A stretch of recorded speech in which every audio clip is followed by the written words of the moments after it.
Today is Monday, June 1st. Guess where I'm at? Hey, great guess. Yes, I'm at the Waxahachie Farmers Market. On Saturdays, this place comes alive. It's bustling with old people, young people, middle-aged people, all different races coming together to get food. They get vegetables, they get meat, they get chocolate, they get honey, they get fruit, and it's all fresh. I thought this was a great place to start the series that we're on. Galatians 5:22 and 23. We're going to study these two scriptures for 9 weeks. You say, what are you talking about? 9 weeks on 2 scriptures? Yes, it's the fruits of the Spirit. And we're going to really mine those 2 verses, Galatians 5:22 and 23. We're putting it up for you right now. Check them out. Those are the fruit of the Spirit.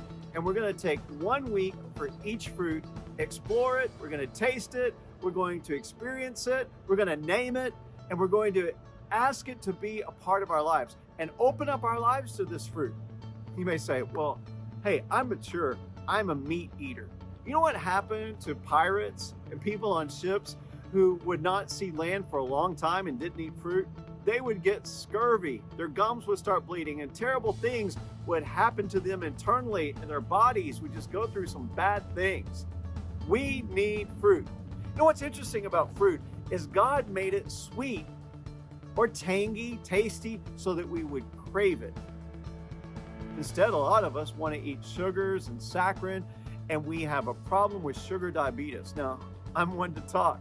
I love sweets, I love sugar, but I'm doing better with my fruit. In these 9 weeks, why don't we try this?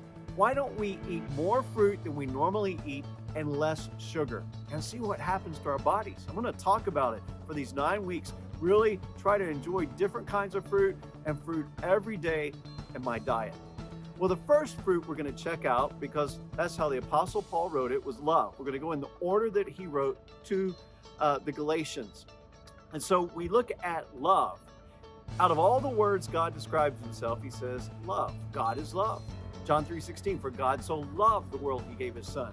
So God is all about love. So we're going to study love, and we're going to build on love with the other 8 fruit. You know, 1 Corinthians 13 is the love chapter. But on both sides, 12 and 14, are chapters that explain the 9 spiritual gifts that God has given to the church for the body to grow together in the public setting. Right in the middle of those 2, he puts love. This little chapter, little concise chapter, 1 Corinthians 13. I'm sure you've heard it at weddings. It's a wonderful chapter. I call 12, 13, and 14 the love sandwich. So I thought we're talking about fruit. Okay, there's a lot of Texans on here. If you're not a Texan, let me tell you, one of the things we eat in summer are tomato sandwiches with mayonnaise. You know, comment on this Facebook if you eat tomato sandwiches. They're fruit. So we just learned something right there. Tomatoes are fruit. So love sandwich. You know, you thought that was a meat sandwich. It's a fruit sandwich, but it's a good sandwich. And we're going to explore 1 Corinthians 13 this week. So start reading it. Every day, read a little more. 1 Corinthians 13. Get it into your spirit, because love is the first chapter, or the first fruit that we're going for. I think this is going to be an incredible 9 weeks, and we're going to grow. You know, some of these fruit have gotten a bad rap, patience in particular. I can't wait to teach on patience. Patience is a wonderful fruit. It's a sweet fruit, and it's needful. And as we talk about these fruit, you're going to find out that each one of these fruit has to be one in your life. You ask God for it, but he allows you to go through things to experience it. And I guess someone who was impatient said, don't ask for patience because you're going to have to wait on stuff.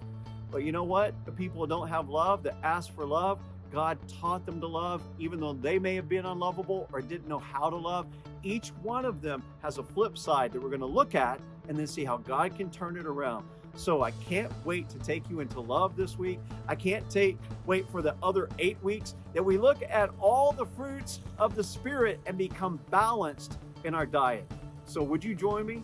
5 out of 7 days, we're doing these devotionals so you can be healthier, you can be stronger, you can be better for the kingdom of God.